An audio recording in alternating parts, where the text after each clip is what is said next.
Exaucé Lungu TV.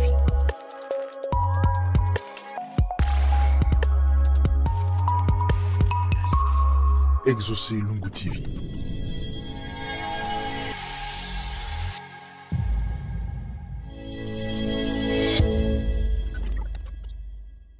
Bien-aimés dans le Seigneur, bienvenue sur votre chaîne Exaucé Lungu TV, votre chaîne 100% prophétique qui vous procure la vie en Jésus. Je suis très ravie, une fois de plus, être là pour présenter cette émission. Et comme dans nos habitudes, je ne suis pas seule. Je suis honorée d'avoir l'évêque Exaucé Guigui Lungu sur ce plateau. Bonjour évêque. Bonjour Perla.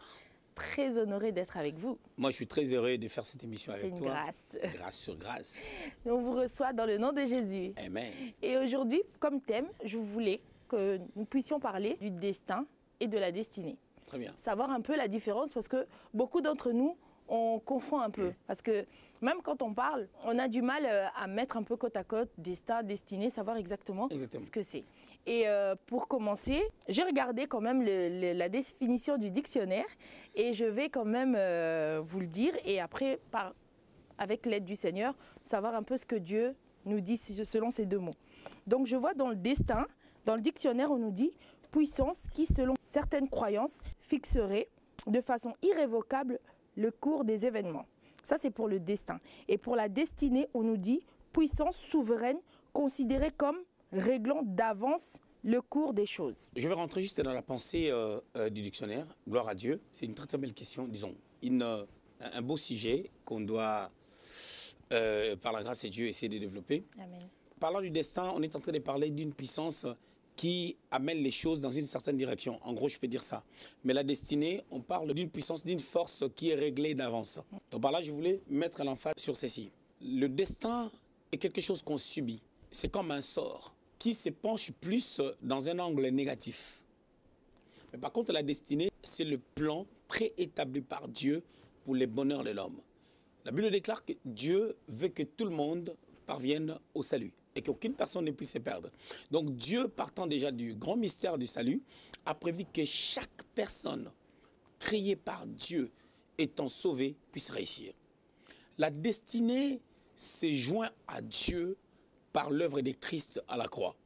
C'est à cause de l'œuvre de Christ que nous entrons dans ces plans préétablis par Dieu depuis l'éternité passée. D'accord. Voilà. Donc il y a vraiment une différence entre les destins et la destinée. Souvent, tu remarqueras, les gens disent « Ah, c'était vraiment son destin. Hein. » Donc si je comprends bien, évêque, donc le destin, on ne touche pas. Donc ça reste comme ça et ça ne se modifie pas. Les deux peuvent être modifiés. Mais la réalité, c'est quoi? Lorsqu'on parle du destin, il y a une force qui amène les gens dans une direction qui n'a pas été prévue. Lorsque quelqu'un échoue dans sa destinée, il se peut que dans son échec, qu'une force l'amène à subir un destin comme quelqu'un, à subir quelque chose, une vie comme quelqu'un, comme quelque chose que la personne hérite, comme quelque chose qui n'a pas été prévu pour toi. D'accord. Mais tu subis une peine qui n'a pas été prévue pour toi par Dieu. Évêque, par exemple, je rentre dans le cadre d'un enfant. Cet enfant, en fait, est influencé par ses parents. Donc, tout ce qu'il peut faire, c'est un peu influencé parce qu'il est conduit, tant qu'il est enfant, il est conduit par ses parents. Maintenant, j'aimerais savoir à quel moment où on est maître de son destin. Où vraiment, on se dit, là, maintenant, tu es là, tu gères ton destin. Très bien. À quel moment? On est maître de son destin au moment où on prend conscience. On est maître de sa vie déjà, que ce soit de sa destinée lorsqu'on prend conscience. Lorsque je ne peux pas subir des choses au moment où je suis conscient de ce que je suis en Christ. Parce que le fait d'être en Christ m'amène dans une certaine destinée prévue par Dieu. Mais le refus d'entrer dans la destinée qui m'a été prévue par Dieu, je peux subir quelque chose. Ce que je vais subir peut être défini par un destin. Quand est-ce que ce que j'ai subi devient un destin? C'est lorsque on voit la course de ce que j'ai subi me conduit dans une certaine direction qui est mauvaise. C'est-à-dire, tu vas remarquer, on voit les gens échouer. On voit les gens aller dans une certaine direction. Et ça donne même la valeur à ce que plusieurs personnes disent ça c'est vraiment un lien. Or, si on est réellement en Christ, on ne peut pas avoir des liens. Amen. Mais par contre, les gens subissent, c'est-à-dire, quand je parle du destin, c'est comme une continuité des faits néfastes que les gens subissent d'une manière répétitive. Mais par contre, la destinée, c'est un mystère qui se manifeste d'une manière individuelle. Est-ce que Dieu, maintenant, en fonction de ce qu'il a déposé sur une personne, en fonction de ce qu'il a vraiment prévu, est-ce que lui-même, il peut influencer les choses sans pour autant que cette personne fasse des efforts? Je rentre dans l'exemple de Joseph. Joseph, on voit qu'il n'a pas forcément forcé les choses. Donc, lui, c'était juste, voilà, il arrivait. Et puis ses frères ont manigancé toutes ces choses à l'amener jusqu'en Égypte. Donc est-ce que Dieu aussi, il peut prendre le contrôle de tout sans pour autant que la personne ait à réagir ou à faire quoi que ce soit? Très bien. Dieu, c'est un metteur en scène. Mais là où je vais apporter une touche, c'est quoi? Dieu orchestrait les choses afin que Joseph se retrouve en Égypte. À partir du moment où Joseph se retrouve en Égypte et qu'il n'est plus sous la responsabilité ni de son père, ni des personnes qui l'ont vendu, ni des personnes qui l'ont acheté, il devient maître de sa destinée. C'est pour cela que tu remarqueras, quand il se retrouve en prison, c'est le travail qu'il a distingué. La capacité d'interpréter les songes, d'expliquer les songes, et la capacité d'être dirigeant même en prison. Il a fait valoir les talents. Il a fait valoir ses talents chez Potiphar. Il est parti en prison. Mais comment faire reconnaître qu'il avait l'habilité de pouvoir être un bon chef en prison encore? C'est les témoignages. On a dit, bon, les gars là, on dit de lui qu'il a voulu sortir avec la femme du boss, mais apparemment, il a fait prospérer les boss. Donc, son talent joue. Donc là, il devient maître de sa destinée. Voilà. Dieu l'a aidé à arriver jusque-là, mais lui, il ne croise pas les bras. Souvent, on a une belle destinée, mais on a les bras croisés, on attend que Dieu fasse tout. Et lorsque même, parlant de Joseph, j'étais en train d'enseigner sur ça récemment, est devenu gouverneur, et tu vas remarquer, on lui a donné la bague, on lui a donné la femme. Est-ce qu'on donne la femme à quelqu'un? Ou l'homme choisit la femme? On lui a donné, on lui a imposé une réalité. On voit lorsque Jacob arrive, Jacob prend les enfants de cette femme qui étaient nés avant qu'ils viennent, Ephraïm et Manassé. Il les bénit, il les introduit dans sa famille afin qu'ils portent son nom. Genèse 48. Pourquoi? C'est pour dire que là, à ce niveau, Joseph avait un pouvoir de décision comme Daniel. Pour dire que je ne mangerai pas le mets du roi ni le vin du roi. Je ne vais pas boire le vin du roi. Dans notre parcours, on est obligé de veiller sur nous-mêmes pour sauvegarder notre destinée. Amen. Donc, je reviens un peu vers vous. Parce que moi, je vous entends des fois quand vous témoignez. Souvent, vous dites, vous aussi, votre destinée a été influencée aussi par votre grand-père. Quand vous dites que votre grand-père a fait certaines choses qui est redescendu sur vous. Donc, en ce moment-là, vous n'étiez pas maître vraiment parce que voilà, ça dépendait de lui et c'est redescendu pour vous. Mais ce que le grand-père a fait, c'est orchestré par Dieu, c'est organisé par Dieu. Parce que Dieu savait qu'il y aura un enfant qui viendra à une certaine période et puis sa destinée passera par certaines choses que son grand-père aurait pu faire. Tu vois, tout ça c'est l'organisation de Dieu. Mais lorsque moi je deviens conscient maintenant des choses, c'est à moi maintenant de prendre les choses en main. Donc des personnes qui n'ont pas eu par exemple cette grâce-là, donc comment on peut dire ça? Donc ils n'ont pas vraiment été choisis ou alors... C'est une très très belle question. Je parle de la conscience. Lorsque je prends conscience de qui je suis, le fait de savoir qui je suis, donc je peux savoir qu'est-ce qui s'est passé avant moi, qu'est-ce qui s'est passé dans ma vie. Ça me permet de pouvoir savoir comment me conduire. J'ai certaines personnes, je leur dis, tu sais, dans votre famille, vous n'avez jamais eu un pasteur. Hein? Si c'est toi qui commences la lignée, donc bats-toi à mettre la barre haute. Mais sauf que chacun veut vivre la vie à sa manière. Il n'y a aucun verset qui dit que parce que ton grand-père a été serviteur de Dieu, parce que ton père est serviteur de Dieu, tu deviendras un serviteur de Dieu puissant. Non, on devient puissant par Jésus-Christ qui nous a appelés. C'est Jésus qui donne le ministère, que chaque personne prenne garde de la façon dont il gère sa vie. Amen. Tu vois, si tu as la grâce d'être, comme mon cas, petit-fils d'un serviteur de Dieu, ainsi de suite, de quelqu'un qui a servi le Seigneur avec puissance, gloire à Dieu. Amen. Mais cela ne suffit pas. Si moi je ne fais rien, ça sera comme on fait le câblage d'électricité dans une maison, à un endroit, quelqu'un est venu avec une paire de ciseaux costaud, il a coupé. Et puis, il a remis le scotch. Mais là, c'est détaché. Amen. On va allumer, il n'y aura pas l'électricité. Voilà. D'accord, évêque. Donc, je rentre dans ce que vous venez de dire. Pour encore rebondir ce que vous dites souvent aussi, il y a d'autres personnes, par exemple, ils ont été encadrés par vous. Ces personnes-là ont sémé des choses à l'église, ont fait des choses pour Dieu, mais ces personnes, après, ils se sont déroutés. Mais des fois, dans votre langage, vous dites que ces personnes-là, par rapport à ce qu'ils ont fait, leurs enfants, ils seront absolument bénis. Donc maintenant, moi je reviens dans ce que vous avez dit. Est-ce que malgré que ces personnes, par exemple, ils ont changé de vie, ils ont été par exemple influencés par exemple dans le monde ou quoi que ce soit, est-ce qu'ils vont quand même, malgré ce qu'ils ont fait, leurs enfants auront une bonne destinée? Très bien, c'est une très très belle question. Il faut comprendre une chose. Prenons l'exemple de quelqu'un qui fait une offrande. Peut-être une grosse offrande. Tu sais, l'offrande est grosse en fonction des personnes. D'accord. Une autre personne peut avoir que 100 euros. C'est ça la grosse offrande pour cette personne. On s'est dit, c'est comme cette femme-là, la veuve. Je vais faire le gâteau pour moi et mon fils, et puis on meurt. On n'aura plus rien à manger. Et cette offrande-là, c'était tellement costaud pour eux. Et pour Élie. Parce qu'Élie n'avait rien à manger lui aussi. Il ne savait pas ce qu'il... Donc, s'ils restaient là, et tous sans rien, ils allaient mourir. Tu comprends? Ça devient costaud. L'offrande est costaud, pas en fonction de la valeur, en fonction du montant. La valeur est estimée en fonction de l'état dans lequel l'offrande est donnée ou l'offrande te trouve. Amen. Voilà. Donc, c'est pour dire que quelqu'un qui te tend la main lorsque tu es tenté de te noyer dans l'eau, il te tend seulement la main. C'est une grosse offrande. Donc, déjà, à ce niveau, on doit se mettre d'accord. Mais prenons maintenant le cas de quelqu'un qui donne une offrande qui lui fait pleurer. Une offrande qui devait faire la joie future de ses enfants. Lorsqu'il ne serait pas là. Ces enfants-là ont perdu. La personne a perdu. Et dans la course de la vie, cette personne-là déraille. Deux choses. Soit c'était une personne qui était venue pour un temps. D'accord. Soit c'est une personne qui a été attaquée par l'ennemi, elle s'est emportée. Alors, quant à ces enfants qui ont perdu quelque chose dans leur portion, ces enfants-là, ils sont condamnés à être bénis parce qu'ils sont innocents. En fait, la faute des parents, ce n'est pas leur faute. Amen. Ça, c'est une réalité. Dieu restait bon. Je donne un exemple typique. Saül était méchant. Mais tu vas remarquer qu'on a rendu cette terre à Méphibosheth par Jonathan.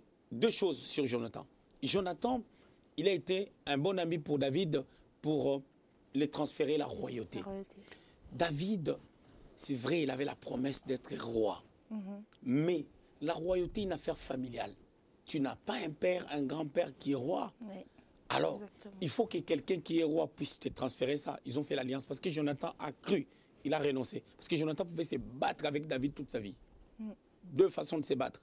Il fait l'amitié avec David, il empoisonne. Il les supprime, il garde la royauté. Mais Jonathan a accepté que lui, Dieu l'a choisi. Il lui a transmis la royauté. Et Jonathan a sécurisé sa vie.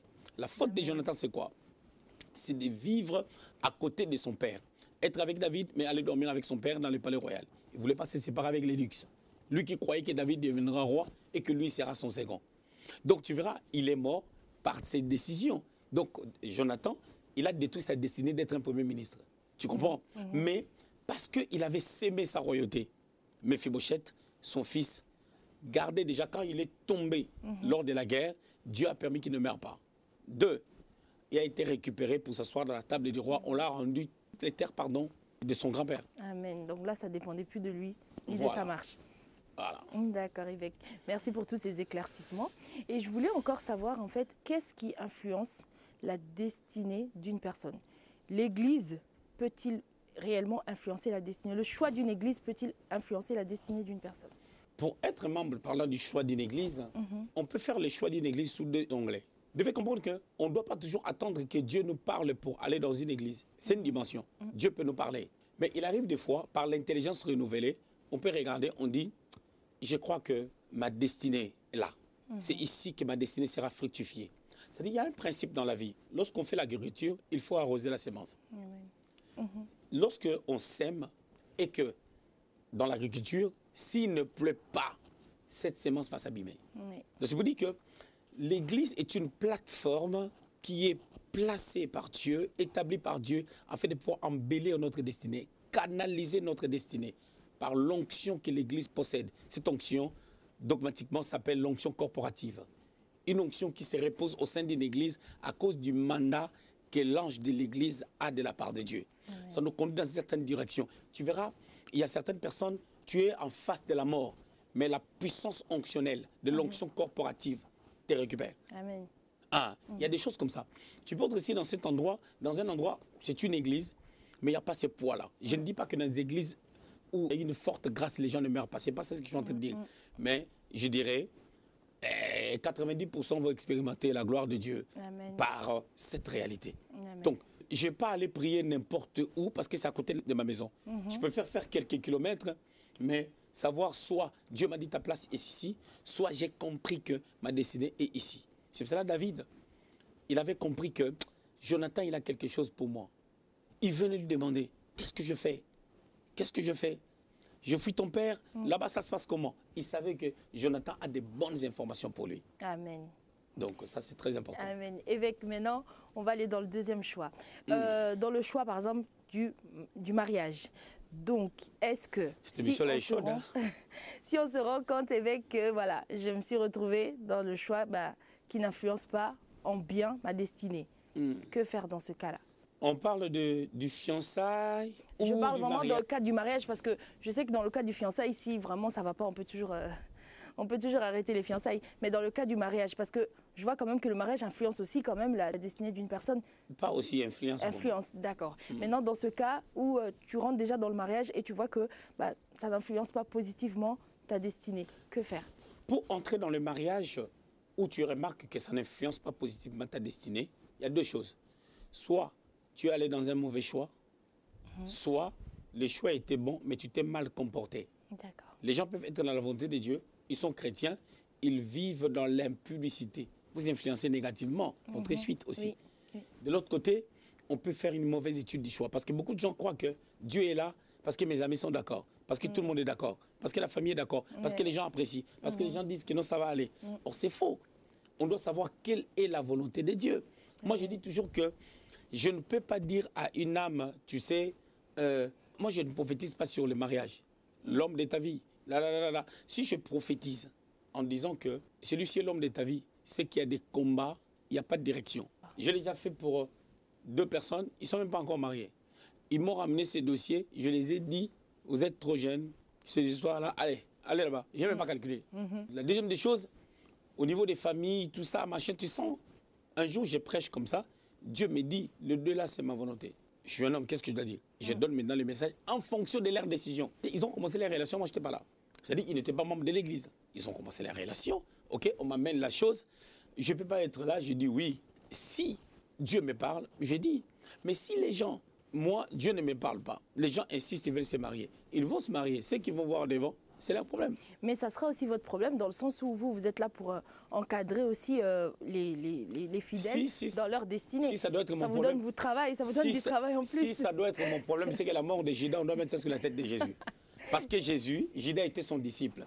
Il a fait son disciple-là pendant 3 ans, malgré ses erreurs. Et au final, les gars, il part se pendre. Jésus préfère sauver la vie d'un voleur, d'un brigand, à la croix. Il dit, tu seras avec moi au paradis, mais il laisse Judas se pendre sans lui dire que tu seras avec moi au paradis, parce que tu étais à côté de moi. Amen. Tu comprends? Donc, ça veut dire qu'on ne peut pas, étant pasteur, je ne peux pas prendre ces risques-là de dire aux gens, je ne peux pas mettre les gens ensemble. Mais sauf que je peux conseiller quelqu'un. Moi, personnellement, je me réserve de dire à quelqu'un, par exemple, casse ton mariage. Pourquoi?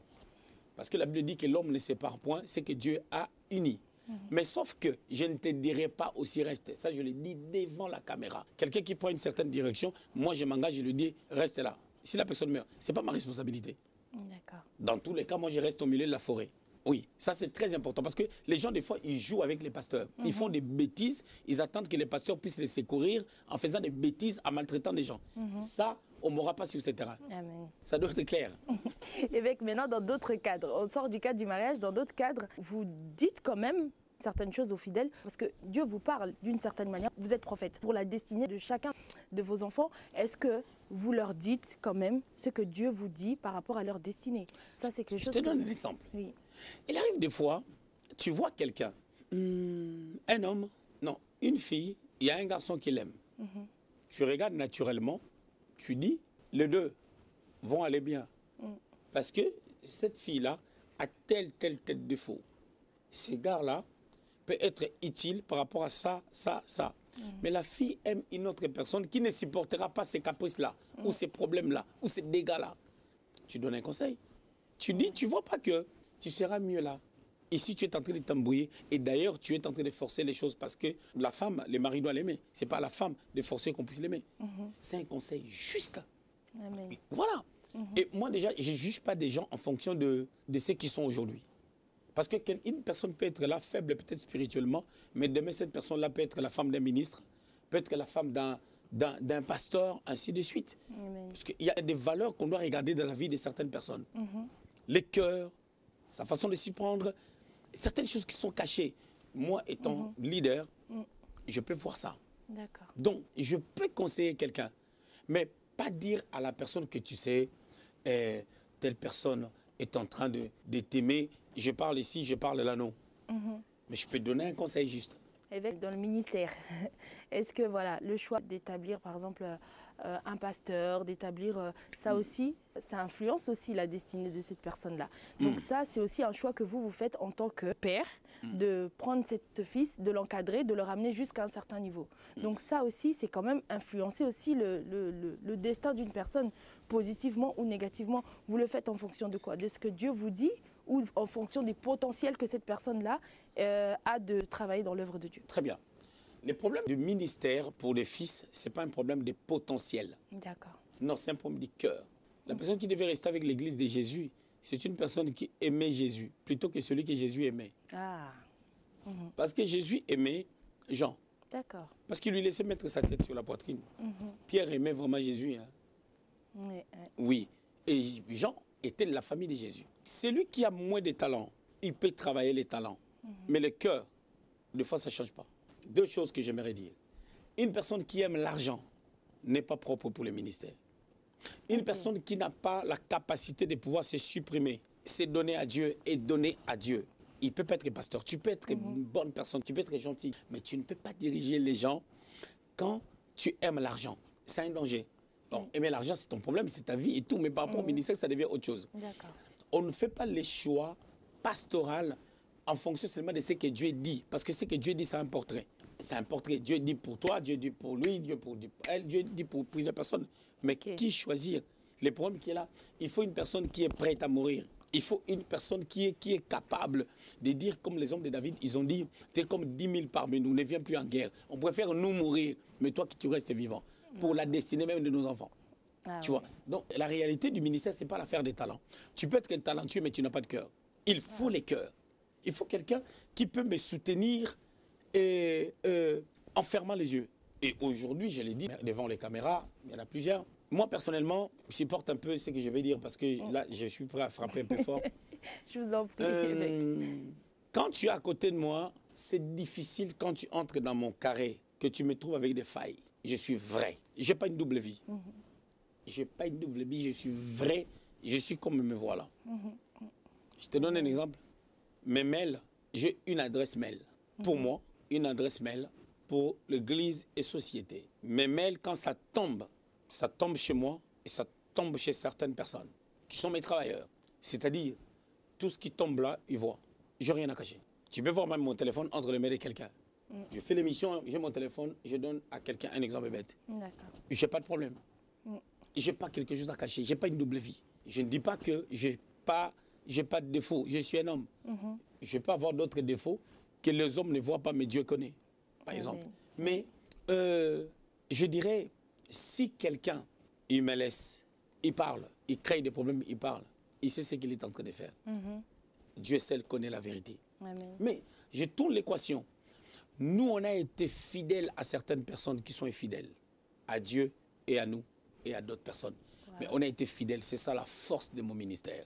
J'ai été fidèle à certaines personnes qui ont été infidèles dans leurs engagements vis-à-vis du Seigneur, vis-à-vis de... On a été fidèles à... Je dis bien certaines personnes, pas tout le monde. On a été fidèles à certaines personnes. Et nous, moi, face aux membres, le pasteur Eric, le berger Suleiman, le berger Georges, berger du verger, berger Krishna, bergère Priscille, ce sont des responsables au sein de l'Église. Pour ne citer que ceux-là, parce qu'il y a d'autres responsables des équipes et tout. Je crains Dieu plus qu'eux. Waouh. Et je les ai promis, dans 10 ans, ça sera pareil. Dans 20 ans, ça sera pareil, au nom de Jésus et scellé par le sang de l'agneau. Et je pense que c'est tout ça qui influence aussi votre destinée. Donc, le temps que je puisse les apprendre comment marcher avec Dieu, moi, c'est Dieu qui m'a appris comment je dois marcher avec lui. Amen. Donc, déjà, cette efficacité-là, on n'est pas pareil. Waouh. Avec j'ai envie de rentrer là-dedans, mais le temps nous pose un peu défaut. Donc là, on devra malheureusement arrêter l'émission. Et je pense qu'on va revenir parce qu'il y a encore des choses que j'ai pas pu reprendre dans ce que vous avez dit. Est solide quand même. Est solide. Dans ce que vous avez dit, j'ai pas pu reprendre. Donc, Évêque, merci beaucoup. Merci. On va revenir pour peut-être deuxième édition de la destinée. Ce qui m'a fait bizarre était que pendant que j'étais en train de parler, l'onction prophétique était tombée sur moi pour toi. Amen. Mais bon, On laisse comme ça. Amen. Merci beaucoup, prophète. Et on se revoit très bientôt, peut-être pour la deuxième partie de la destinée, parce que c'est vraiment quelque chose qui... Il faut qu'il y ait une deuxième partie. Amen. Amen. Bien aimé, merci de nous avoir suivis. Merci de partager cette émission. Et merci de partager aussi d'autres émissions sur notre chaîne. C'était Exaucé Lungu TV, la chaîne 100% prophétique qui vous procure la vie en Jésus. À très bientôt. Exaucé Lungu TV.